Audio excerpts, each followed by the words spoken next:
சந்திரனுக்கு இப்படி ஒரு எண்ணல் ஏற்பட்டது என்று சிவபெருமான் வந்து அந்த சந்திரனை பார்க்கக்கூடிய நேரம் பெண்ணாக இருக்கிற போது சந்திரனும் சிவபெருமானும் சேர்ந்தார்கள். ஆமா, ரொம்ப மோசமான ரெண்டு பேரும். அப்படி இருவரும் சேர்ந்து நான் அங்கு குழந்தையாக பிறந்தேன். ரெண்டு பேரும் கூடி கழிச்சு பார்த்தா ரெண்டு பேரும் ஆமலிக்கே பிறந்தனுங்கிற பொம்மனாடி கிடையாது. அப்படி பிறந்த குழந்தை எனக்கு இருவரும் சேர்ந்து என்ன பட்டத்தை சொல்றாங்க? சிவனுக்கும் சந்திரனுக்கும் பிறந்த குழந்தை சிவசந்திரமதி. சிவசந்திரமதி. கரெக்ட். இப்படி பெண் குழந்தை பிறந்தது என்று சொல்லி என்னை எங்க வளர்த்த, அதாவது வளர்த்து வாலிபம் செய்தார்கள். சொல்லுமா. மைத்திர மகாராஜன் என்று சொல்லக்கூடிய, அதாவது முனிவராக மற்றவர் இடத்தில் என்னை வைத்து வளர்த்தி வாலிபம் செய்தார்கள். இருவரும் சேர்ந்து பிறந்தபடியால் என்னை யாருக்கு திருமணம் செய்தார்கள்? அயோத்திபுரி ஆளக்கூடிய என்ன சொன்ன ஹரிச்சந்திர மன்னர். ஹரிக்கும் சிவனுக்கும் பிறந்தவர் ஹரிச்சந்திரர். ஆமா. யாருக்கு? ஹரிக்கு சிவனுக்கும். ஹரிக்கும் சிவனுக்கும் பிறந்தபடியால் என்னுடைய கணவர் பெயர் ஹரிச்சந்திரன். சிவனுக்கும் சந்திரனுக்கும் பிறந்தபடியால் சந்திரமதி. சிவசந்திரமதி. சிவசந்திரமதி. சிவசந்திரமதி. ரெண்டு பேருமே ஆம்பளைக்கு பிறந்தவங்க தான், பொம்னாடிக்கலாம் கிடையாது. இல்ல அவங்க வந்து அந்த குளத்துல குளிச்சுங்க. சரிப்பா. இப்படி இருந்தாலும் இந்த நாளில் நான் எதற்காக வர வேண்டும்? சொல்லுங்க.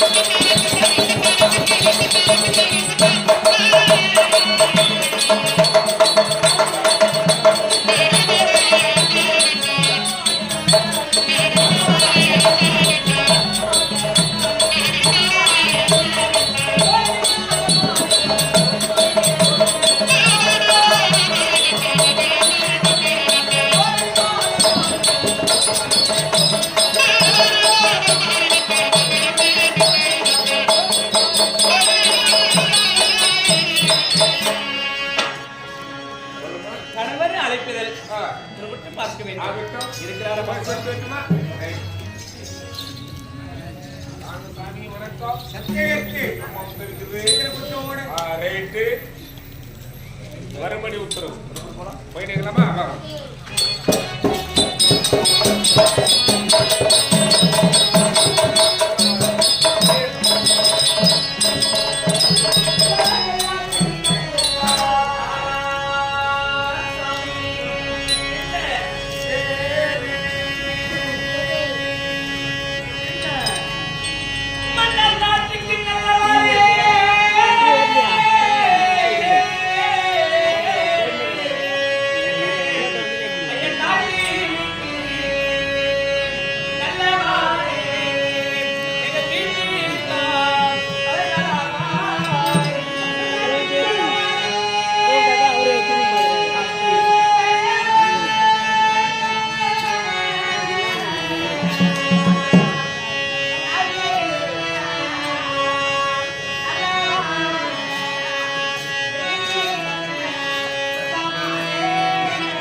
பன்னீரால் கால் கழுவி பட்டு விதமனத்தால் சுவைத்து மல்லிகை முள்ளிகை கோணம் மந்தாரம் என்று சொல்லக்கூடிய பாரிஜாத மலர்களெல்லாம் பாதத்தில் சுற்றி தேவி பாதத்தை பணிந்திருக்கிற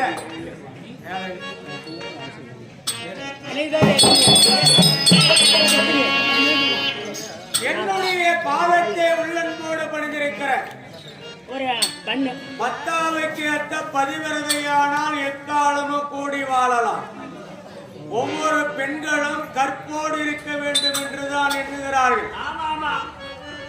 கற்போடு இருக்கக்கூடிய பெண்கள் கணவனுக்காகவே தொண்டு செய்தால், கணவருடைய குறுப்பறிந்து நடந்து கொண்டு வாழ்க்கை பண்ணால், கணவனை எதிர்த்து பேசாமல் கணவன் வார்த்தைக்கு அடங்கி அன்போடு இருக்கக்கூடிய பெண்கள் 100 வருடம் தவம் செய்த புண்ணியத்தை பெறுகிறார்கள். மகராஜா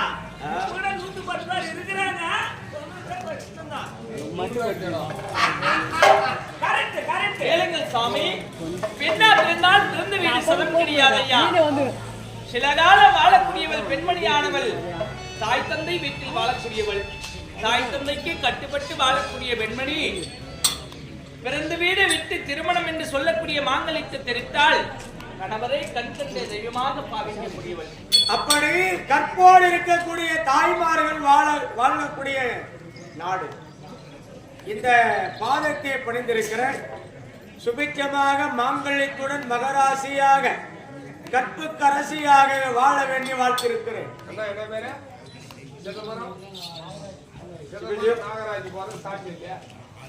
பாரத பொருந்திய பொன்னாடு மாரிமங்கலத்தை அடுத்த சின்ன பாறை ஊர்.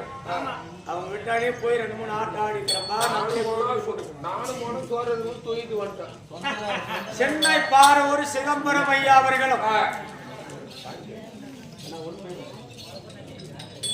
உழப்பநல்லி நாகராஜ் அவர்களும் பணம் கொடுத்திருக்கிறார். வழிபடு தெய்வம் அங்காளம்மன் சாமி பேருக்கு விற்க அங்காளம்மன் சாமியும் நாகராஜ் சிதம்பரம் அண்ணார் அவர்கள் பெருமையோடு சிறப்பாக வாழ ஆண்டவனை எல்லாம் நம்ப நாட்டு ஆளுகளை நல்லா கிட்டும்.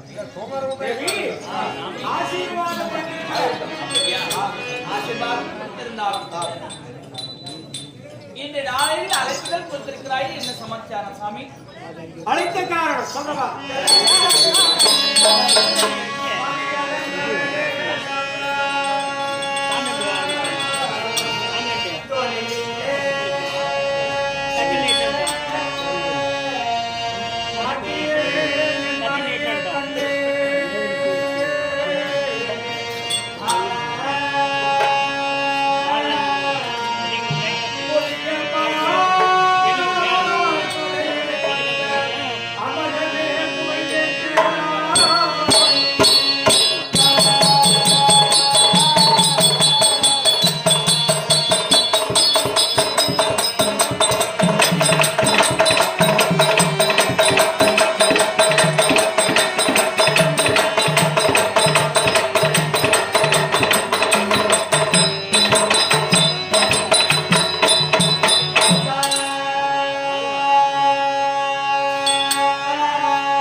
உலகத்திலே மதி என்று சொல்லக்கூடியது சந்திரன். அதனாலதான் இதெல்லாம் இதுல எழுதியிருக்கிறாங்க. மதி அதன் மகளே சந்திரா, மதியே என் மணியே கண்ணே, புதிய பார் கடலில் வந்த அமதுமே புகழ்வேன் கேளாய், சதி செய்ய மிருக வேட்டை தனக்கு நான் சென்று வாரேன். பதி என்று சொல்லக்கூடிய வீட்டில் மைந்தனோடு நீ இங்கே இரு, நான் வேட்டையாடி வருகிறேன். சாமி, குடிமக்களுடைய குறையை தீர்ப்பதற்கு மன்னனாக விருந்தால் போதாது, மக்களுக்கு ஏற்ற ஆட்சி செய்ய வேண்டும். பின்னே இன்று நாளிலே குடிமக்கள் வந்து முறையிடுகிறார்கள். அதனால் வேட்டைக்கு சென்று வருகிறேன். அரண்மனையில் இரு, நான் வருகிறேன். உன்னிடத்தில் சொல்லி போகவே அழைத்திருக்கிறேன். இருந்தாலும் ஒரு வார்த்தை கேளு கேளு கேளு கேளு.